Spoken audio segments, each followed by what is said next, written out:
That being said, the very first thing that public relations practitioners will have to think about clearly in their job is to identify the public. And the very first model that I want you to pay attention to today is this linkage model. This linkage model explains that if you work for any organization, you will have to identify your stakeholders based on these various linkages. The enabling linkage is those stakeholders who enable the organization. Okay? Those stakeholders are probably stockholders, Congress. That means with their work, with their relationship to the organization, those stakeholders up there, they will help the organization to exist. Without the shareholders, without the stockholders, organization cannot survive. Right? Then there is functional linkages which comprise the input and output groups of people. Of course, the input group of people provide feedback to the organization. The output group are those people who receive the output, could be product,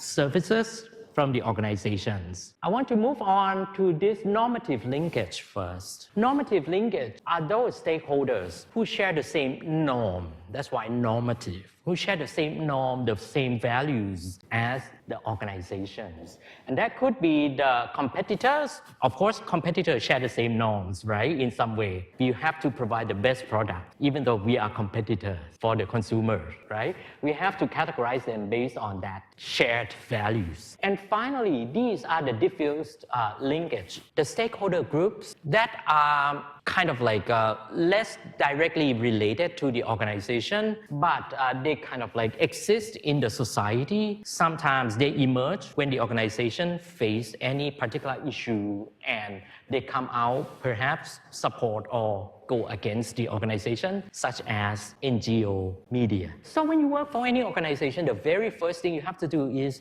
you should be able to identify and analyze who are all those stakeholders based on these linkages that the organization is having interactions with, how these stakeholders affect the organizations and how the organization is affecting those stakeholders. Think of the University of Melbourne, for instance, right? We have the enabling linkage like the federal government, the University Council. Without them, we cannot exist, we cannot operate. We have the union, the service provider, the employees who provide input, feedback to the organization, to the university. We have students, student employers. We have research partners who work with the university who receive services from the university. We have other universities as our competitors, but they share the same values. So there are normative linkage here. And then we also have the neighbors, the citizens, the media, who are the diffused linkage or diffused stakeholders that we should be able to identify so that we can prioritize how we are going to communicate with those stakeholders.